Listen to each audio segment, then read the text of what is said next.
Olá, amigos, sejam todos bem-vindos a mais um Papo do Bem. É uma alegria enorme estarmos aqui para discutirmos assuntos referentes ao bem, à evolução humana, sob a ótica da doutrina espírita. E nós estamos hoje com um convidado muito especial, nosso querido Júlio Sena. O Júlio Sena é comunicador, escritor e gestor da Rádio Boa Nova e da TV Mundo Maior. Vem falar para nós de um seu livro, que tem como público a juventude e pano de fundo aquilo que nós buscamos para as nossas vidas, o sentido da vida, a nossa vocação de vida. Júlio, é um prazer recebê-lo aqui, que você se sinta bom e à vontade. E nós já passamos para você uma indagação, né? Como está o panorama da juventude nos dias de hoje, principalmente depois da pandemia? Olá, Navarro, todo mundo que está nos acompanhando, obrigado pelo convite. Já me sinto em casa aqui, já estive outras vezes aqui na região também. E é um prazer a gente poder falar desse tema, que é um tema que, principalmente nesses últimos anos, e falando da pandemia, ele acabou afetando muito os jovens, principalmente as crianças e jovens, porque é a única geração viva hoje que passou a sua infância e a juventude em um período pandêmico. Então nós, né, que já somos adultos, a gente não faz nem ideia do que é ter o nosso sistema cognitivo se formando, a nossa maturidade em meio a um isolamento social, aos riscos, né, de saúde e a distância que a gente teve das atividades que são muito presentes na vida de jovens e crianças. Então, trazendo um aspecto mais específico do panorama de juventude espírita, Navarro, eu acompanhei durante todo esse período, né, de 2020 até hoje, junto com amigos do Brasil inteiro, de várias mocidades espíritas, como é que os trabalhos estavam se desenvolvendo.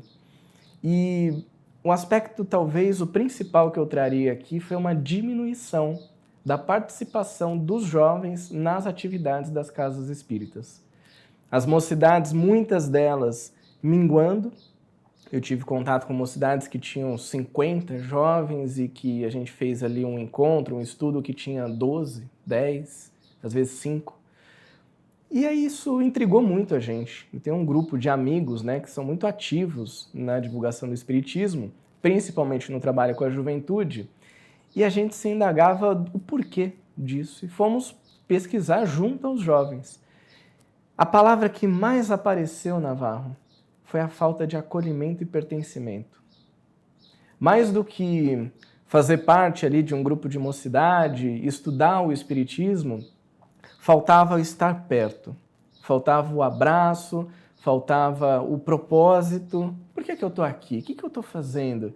Eu já tenho tanta preocupação na cabeça, o que eu vou estudar, problemas familiares, a carreira, questões financeiras.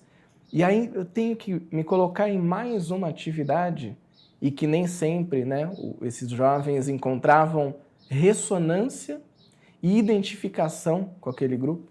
Então, isso nos tocou bastante. A gente começou a fazer um trabalho também em relação a dirigentes de grupos, né, de mocidades, tentando contribuir de alguma forma. E aí o livro O Propósito de Vida para Jovens, que eu lancei 1 ano antes da pandemia, ele acabou ajudando, de certa forma, como livro de estudo dessas mocidades, para que esses jovens pudessem encontrar algum sentido na sua vida e um sentido de fazer parte daquele grupo espírita também.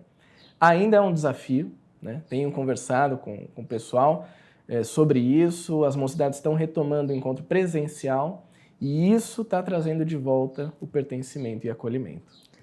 E tem alguma participação de peso nessa situação, como resultado, os pais? Tem, com certeza, Navarro. Aliás, esse é um ponto crucial. Quando nós voltamos às atividades presenciais nos centros espíritas, muitos adultos, e aí são pais e mães, acabaram optando por não voltar. Falaram, não, eu prefiro ficar em casa, eu acompanho aqui pela transmissão ao vivo. E aí o que acontece? Crianças e jovens não tinham como se deslocar, né? Muitas vezes, em muitas cidades, é perigoso, dependendo da idade, Sim. né? Você vai pegar um ônibus ou mesmo pegar um transporte de aplicativo. E aí começaram a não levar essas crianças e jovens para os centros. O que a gente vê nessa questão, Navarro? O exemplo é o principal ponto de alavanca de levar esses jovens e essas crianças também para atividades espíritas. Assim como a leitura, né? A gente vê que no Brasil tem esse entendimento de que o brasileiro lê pouco. Mas qual é o exemplo que a gente está dando, principalmente para os novos leitores? É a mesma coisa dentro do ambiente espírita. Qual é o exemplo que esses pais podem dar, podem oferecer para os filhos de ir a uma casa espírita e mostrar, olha os benefícios, o grupo que você vai fazer parte, né? Amigos novos. Criar que você um vai laço criar. de amizade, né? Perfeito. Criar laços de amizade, que muitas vezes ficam para depois do centro e depois da mocidade também. Eu vejo isso particularmente porque eu tenho um neto que mora com a gente e na rua que nós moramos ele não tem nenhum amigo. Ele só tem amigos daqueles que são remanescentes das escolas, dos anos que ele frequentou e da nova Sim. escola agora. Ou seja, no período de pandemia, ele ficou preso dentro de casa. Isso limitou muito o número de amigos. Isso também é prejudicial, não é? Muito. Muito porque a relação social, ela constrói muito da nossa personalidade, desde a infância, adolescência até a vida adulta, e é através da relação social que a gente evolui também, né? Aí o Livro dos Espíritos vem dar uma aula pra gente, né? Sobre a lei de sociedade e do progresso. Sim. Elas estão juntinhas ali. Só dá para evoluir se é a partir da relação. E aí como é que faz para você evoluir dentro do quarto? Mesmo que você tenha as relações virtuais, mas elas são efêmeras, né? Elas não são, vamos dizer assim, frias. São frias. São frias, distantes muitas vezes. Por mais que você se aproxime de alguém que está do outro lado do país ou do mundo, é diferente a gente levantar aqui e dar um abraço. Sim, claro. A gente sentar para tomar um café juntos. Para jovens, isso prejudicou bastante também. O fortalecimento dos laços. Isso mostra o grau de responsabilidade que nós temos e a tarefa que nós temos de recuperar o tempo perdido, não é? Temos, é urgente, porque um dado também que nos deixou muito preocupado, né, esse grupo que eu faço parte, que atua junto à Juventude Espírita, é o número de doenças mentais que estão aumentando, né? Entre jovens, né? Entre jovens e crianças. Depressão, transtornos de ansiedade e ideação suicida também. E me fala, ou fala para nós, né, Júlio, como é que é a vossa área de atuação? Quais são as frentes? Quais são as ferramentas? Boa. Bom, são muitas frentes, né, desde a parte digital, que é a parte que a gente encontra muitos desses jovens, então tem a criação de conteúdo para redes sociais. Eu tenho um canal de YouTube, perfil de Instagram, podcast, porque o público tem buscado esse tipo de assunto e plataformas novas. Só que, além disso, a gente tem a atuação presencial, facilitação de treinamento para dirigentes, a gente faz facilitação com grupos de mocidade, estudos diferentes, né? Transmissões ao vivo também, mas transmissões ao vivo do evento presencial, para que outros dirigentes possam atuar. Temos um trabalho, esse grupo, né, que eu faço parte, que são amigos, né? É um grupo que se formou no WhatsApp para dividir as angústias de pandemia, né? Para fortalecer os laços também de alguma forma. A gente também tem um contato muito próximo com esses dirigentes para saber quais são as demandas que estão chegando. E aí a gente vai buscar materiais, conteúdos, formas de levar isso adiante para esses dirigentes e para os jovens também. Agora, tem um ingrediente, Navarro, um ingrediente que é fundamental para qualquer trabalho que a gente faça: a comunicação. Se a gente não conseguir falar a língua desse público, a gente está fadado a se afastar dele. E aí não acessa a eles. Não acessa. Não adianta, por exemplo, eu chegar num grupo hoje, um grupo que tem ali os seus 15, 16, 18 anos, e dar exemplos, né, e fazer analogias, por exemplo, com Chaves, que era um seriado que eu assistia na minha adolescência, e que aí você fala do Chapolin, do Chaves, eles ficam te olhando com uma cara assim esquisita, e aí você para pensar e fala, opa, eu não estou falando com a minha geração na juventude, estou falando com uma nova geração, que tem outros interesses, tem outras referências. Outros palavreados. Outros palavreados. Então a comunicação é muito importante. Esse ingrediente para nós, assim, um ingrediente externo, ou que a gente externaliza para esse grupo, e o exemplo também, Navarro. porque esse também foi um ponto muito interessante que a gente pegou de feedback dos jovens. Principalmente durante a pandemia, a gente ouviu muitas vezes jovens falando assim, cara, não adianta de nada isso que vocês estão falando, né? Ou que o dirigente da casa, o palestrante fala, que é tudo muito bonito, é tudo muito empolado, as palavras, né, são super difíceis.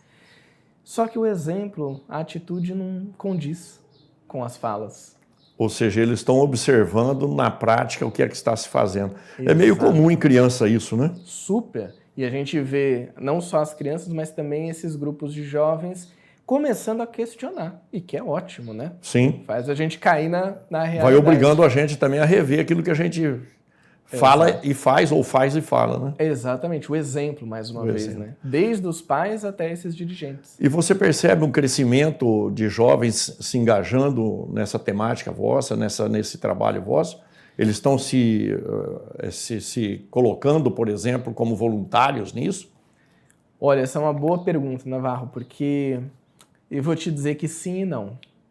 Sim, tem um crescimento muito interessante de jovens se colocando a serviço do mundo, que é uma coisa, e aí não necessariamente é dentro de uma casa espírita. Sim. Mas muitos jovens engajados em causas sociais, Sim. Causas ambientais. Que são extremamente necessárias. Extremamente necessárias. E se a gente puxa, né, ali no estudo da doutrina espírita, e a gente fala sobre evolução, transformação moral, cuidado, respeito e tudo mais, o amor ao próximo, isso é feito além das quatro paredes de um centro espírita. Sim, tanto que o Livro dos Espíritos vai falar que a reencarnação, um dos postulados da reencarnação é melhorar as instituições humanas. Aliás, eu adoro essa questão, porque ela é, assim, base primordial do Está mostrando para nós onde está o serviço, né? E é a missão dos espíritos encarnados. Sim. Vá lá e ajude a melhorar as instituições, através da educação, através do seu esforço, né, do seu progresso. Da atitude, né? Porque não adianta também ficar com retórica ou com apontar erros se não for lá fazer a coisa. Se não tiver a ação. Então, por isso que a minha resposta primeira é sim, esses jovens estão engajados em deixar alguma marca no mundo, ajudar a construir algo melhor, ou levar a gente para a regeneração, né? Sim. Por outro lado, o não eu vejo dentro do movimento espírita. Aí, infelizmente, eu não vejo um crescimento ainda, espero que isso mude. E vejo já algumas lacunas que a gente pode cuidar, né? Nós como dirigentes, como trabalhadores espíritas, que é dar espaço, então isso é muito importante, dar espaço, dar responsabilidades que vão além daquelas atividades mais simples, que é arrastar a cadeira de um lado para o outro, sim. Cuidar do quartinho de bagunça no fundo do centro, ficar entregando o panfletinho, todas essas atividades são importantes. Inclusive a juventude tem energia disponível para isso. Mas não pode ser só isso. Mas não pode ser só isso, porque não tem um dia de palestra na casa que é um jovem que faz. Ah não, mas o jovem não tem conhecimento, não tem experiência. Como é que ele vai ganhar experiência? Se não for praticando. Se não for praticando. É como querer contratar um estagiário com 5 anos de experiência. Não tem como, né? Então algo precisa ser feito na cabeça de nós dirigentes. De todos nós. Acho que é um momento da gente rever qual é o espaço que a gente está dando para a juventude, a confiança que a gente coloca nessa geração, que é a geração atual. E aí, Navarro, tem um ponto muito interessante que a gente encontra lá no Evangelho, a fé na vida futura, né? Sim. E a gente fala muito sobre isso, né? Porque o espírita tem a fé na vida futura. E eu fico pensando que em alguns momentos está faltando a gente ter fé na vida presente também. A vida futura ainda vai vir, a vida presente é o aqui e agora. Nós estamos construindo o futuro, né? Estamos construindo. A infância, a juventude, é onde a gente pode ter fé também de que vai construir coisas grandiosas. Aliás, é muito comum, acho que você já deve ter tido essa experiência de encontrar em casas espíritas dirigentes, já com uma certa idade, e eu tive recentemente numa casa que me contou a história das gerações que passaram ali. E aí esse dirigente tinha ali os seus 80 anos. E ele me falou, Júlio, eu vim da mocidade. E aí eu pensei, cara, olha que interessante isso, né? Ele começou esse trabalho lá atrás na mocidade, teve espaço, mostrou ali o que poderia oferecer e ganhou experiência. Está na casa até hoje. Os jovens de agora podem chegar nisso também. A gente percebe e você vai falar isso com muito mais clareza do que o raciocínio nosso, nós somos bombardeados diuturnamente pelas redes sociais. Sim. Ao mesmo tempo, cobra-se dos jovens que eles se definam profissionalmente, para se manter, para se desenvolver, ou que se estruturem numa família. O que a gente está percebendo nessa geração é que eles estão deixando essa questão de formar uma família própria mais lá para frente. Exatamente. Mas no meio dessa turbulência toda de ter que arrumar um meio de subsistência próprio, de escolher uma carreira, né? Acho que falta pouco, na cabeça dele tem pouco espaço para cuidar da espiritualidade, não tem não? Muito boa essa pergunta, Navarro, porque a gente vive um momento em que a quantidade de informações, ela quase nos faz se afogar em tudo isso. Redes sociais, notícias, comparações nas redes, né? Então, todo mundo tem um amigo que hoje ou está na praia, ou está na Disney, ou está no pé da Torre Eiffel, e você está onde? No sofá de casa, de pijama, no domingo à noite, vendo Fantástico. E comparando tudo isso.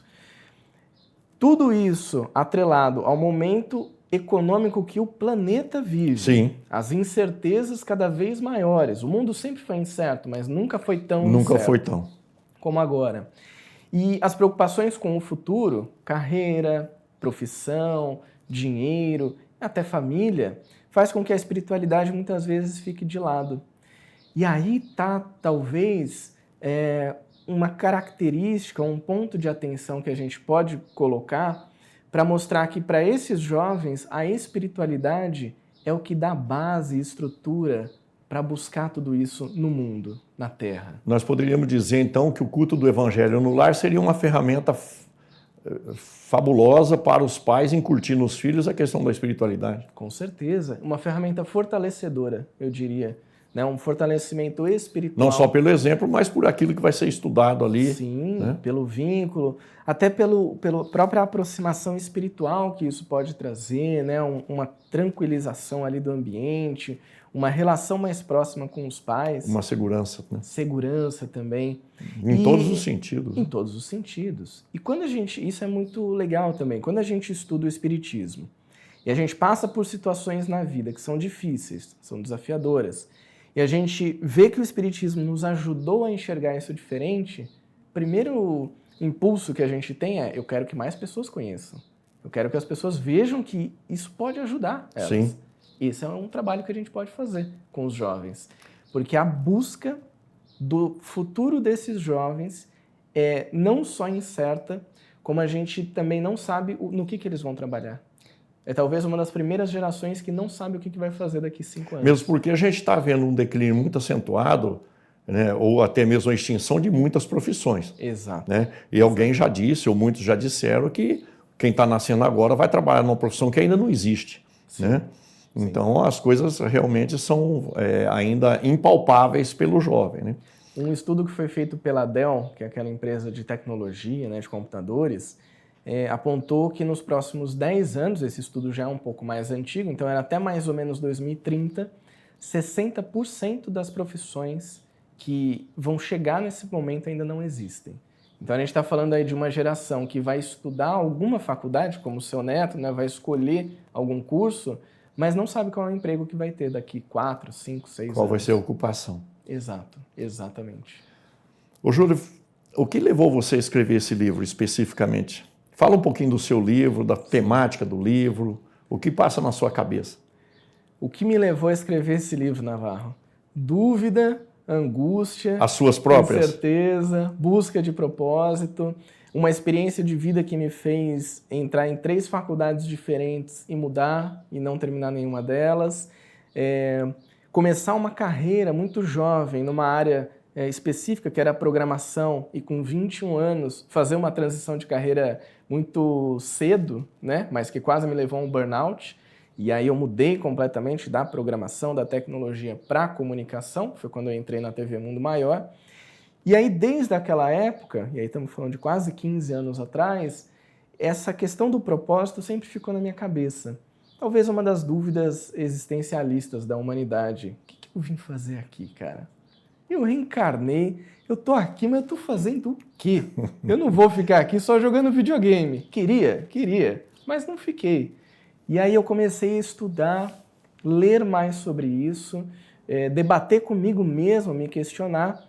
E em 2019, muitos anos depois, já até um pouco mais próximo desse meu propósito, eu fui convidado por um centro espírita de Magé, no Rio de Janeiro, para fazer uma palestra, participar de um evento que era o aniversário da Mocidade Espírita.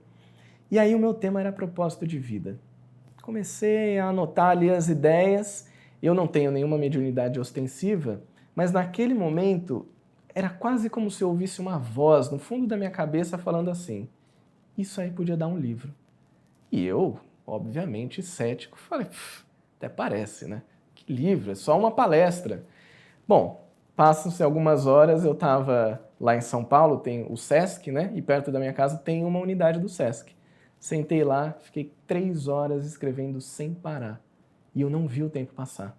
E ali eu estruturei a ideia do livro, comecei a escrever já alguns capítulos, o que eu tinha de ideia, e no final desse ano de 2019, no dia do meu aniversário, quando eu completei 30 anos, eu lancei o livro Propósito de Vida para Jovens. É um livro digital, ele está disponível na Amazon, e as pessoas podem ler pelo Kindle, que é o aparelho da Amazon, mas pelo celular, pelo tablet ou até pelo computador, né? Conseguem comprar o livro e ler. Então foi daí que surgiu essa proposta. E a temática central, você divide ela em sub-áreas, não? Divido em 3 áreas, Navarro. Tudo gira em torno da busca pelo propósito. Então, é uma coisa que eu já falo para quem vai ler, eu falo: ó, você não vai encontrar seu propósito no livro, tá? Aqui eu só estou te ajudando com uma bússola. Então, a primeira parte... Uma ferramenta. É uma ferramenta, exatamente. Quase um GPS. Aí eu digo que a primeira parte é aquela, assim, cara, nunca ouvi falar de propósito, não sei o que é isso, por onde eu começo? É a pessoa que está perdida na vida. E o que é interessante é que eu trago muitas referências da cultura pop. Então eu falo de Harry Potter, eu falo de Star Wars, eu uso exemplos que conversam com uma geração de jovens, e aí eu uso exemplos um pouco mais amplos, né? Como, por exemplo, o Star Wars, ele é muito amplo dentro desse universo pop. E trago várias reflexões do Espiritismo, como aquela pergunta da missão dos espíritos encarnados. A segunda parte é para quem já tem uma ideia do seu propósito, mas ainda precisa entender como colocar ele a serviço do mundo, que é a grande temática, né? Encontrar o seu caminho, o seu propósito e colocar a serviço do mundo, para que o mundo se transforme e melhore. E no final, é para reforçar para aquela pessoa que já tem o propósito, já coloca ele em prática, mas como é que eu posso potencializar ainda mais isso? Então o livro está didaticamente organizado dessa forma. Conversando com você sobre essa temática, eu me lembrei do Viktor Frankl, né, que escreveu Em Busca de Sentido. Sim. E uma das conclusões que ele chega é que o propósito da nossa vida é ajudar as pessoas a encontrar o propósito da vida delas. Sim. Tem razão ele, não?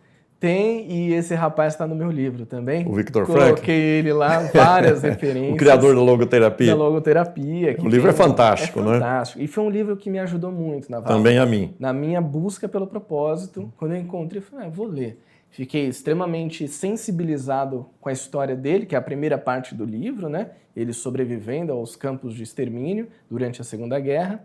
E quando ele entra na logoterapia, a busca do sentido, eu falei, cara, não é que isso aí está ressoando com o meu momento agora, né, de busca de sentido na minha vida? Então eu trago ele também como um pano de fundo dentro do meu livro. Então nós poderíamos falar para os jovens que nos assistem que em meio ao caos tem uma solução sempre possível. Sempre tem uma solução, sempre.